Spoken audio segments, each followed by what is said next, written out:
Neemias. Nehemia. Capítulo 5. Entretanto, os homens e as suas esposas levantaram um grande clamor contra os seus irmãos Yaldim. Alguns diziam: Nós, nossos filhos e nossas filhas somos muitos. Precisamos conseguir cereais para comer e continuar vivos. Outros diziam: Estamos dando nossos campos, nossos vinhedos e nossas casas como garantia para conseguir cereais por causa da falta de alimentos.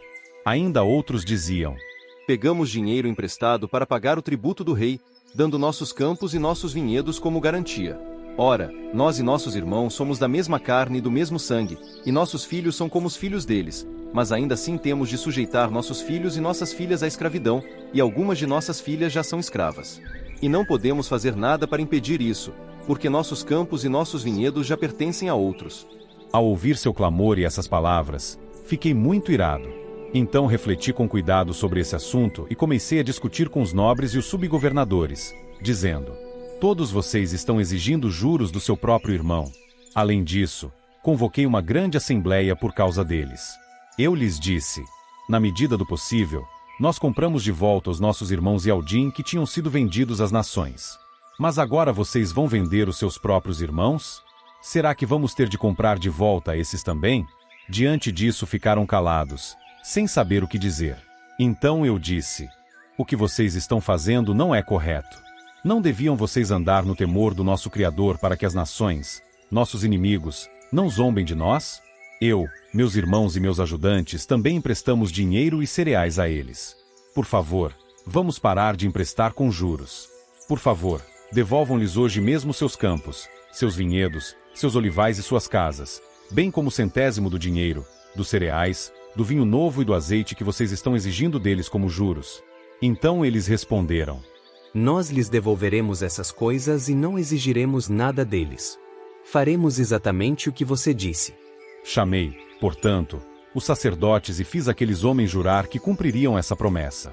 Depois, sacudi as dobras da minha roupa e disse: Da mesma maneira, que o verdadeiro Criador sacuda para fora das suas casas e das suas propriedades todos aqueles que não cumprirem essa promessa, e dessa maneira sejam sacudidos e fiquem sem nada.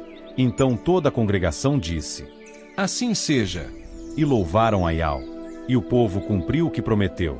Além disso, desde o dia em que ele me nomeou governador na terra de Alda, do 20º ano ao 32º ano do rei Artaxerxes, isto é, por 12 anos, nem eu nem meus irmãos comemos o pão a que o governador tem direito.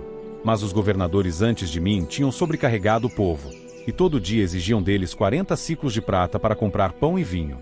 Até seus ajudantes oprimiam o povo. Mas eu não agi assim por temor do Criador.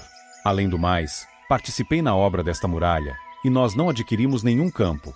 Todos os meus ajudantes estavam reunidos ali para a obra. Havia 150 Yaldim e subgovernadores que comiam à minha mesa, além dos que vinham das nações vizinhas. Todos os dias eram preparados para mim um touro, 6 das melhores ovelhas e aves, e a cada 10 dias tínhamos todo tipo de vinho em abundância.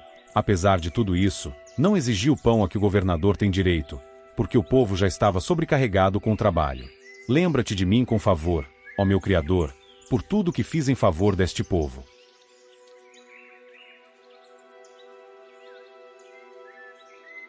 Neemias. Nehemia. Capítulo 6.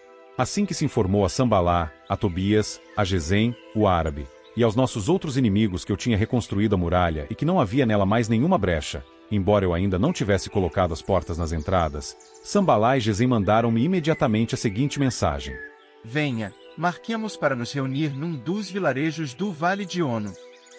Na verdade, eles estavam tramando alguma maldade contra mim. De modo que enviei mensageiros para lhes dizer: Estou envolvido numa obra grande e não posso ir.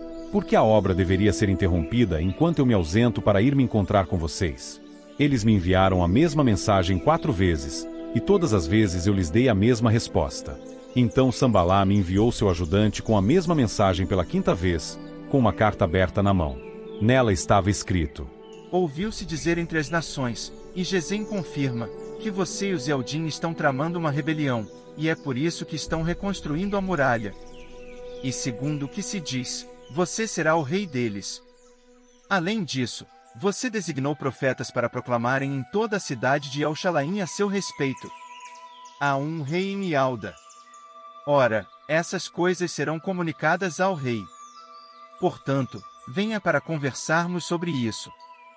No entanto, eu lhe enviei a seguinte resposta: não aconteceu nada disso que você está dizendo. Tudo isso é invenção sua. Pois todos eles estavam tentando nos amedrontar, e diziam: suas mãos cansarão da obra, e ela não será concluída. Por isso, ó Criador, fortalece minhas mãos. Então fui à casa de Semaías, filho de Delaías, filho de Meetabel, que estava confinado ali. Ele disse: marquemos para nos encontrar na casa do verdadeiro Criador, dentro do templo, e fechemos as portas do templo, pois virão para matar você. Eles virão de noite para matá-lo. Mas eu disse: será que um homem como eu deve fugir? Pode um homem como eu entrar no templo e continuar vivo? Não entrarei. Então percebi que o Criador não o tinha enviado, mas que Tobias e Sambalá o tinham contratado para falar essa profecia contra mim. Ele tinha sido contratado para me amedrontar e me fazer pecar. Assim, eles teriam base para manchar a minha reputação e me humilhar. Ó meu Criador, lembra-te de Tobias e de Sambalá, bem como das suas ações, e também de Noadias, a profetisa, e dos outros profetas que vez após vez tentaram me amedrontar. A muralha foi concluída em 52 dias, no dia 25 de Elul. Quando os nossos inimigos souberam disso, e todas as nações ao redor viram isso, se sentiram muito humilhados e reconheceram que foi com a ajuda do nosso Criador que essa obra tinha sido feita. Naqueles dias os nobres de Ialda enviavam muitas cartas a Tobias, e Tobias as respondia. Muitos em Ialda lhe haviam jurado fidelidade, pois ele era genro de Secanias, filho de Ará, e Jeuanã, filho de Tobias. Tinha se casado com a filha de Mesulão, filho de Berequias. Além disso, sempre falavam bem dele para mim e lhe relatavam o que eu falava. Então Tobias enviava cartas para me amedrontar.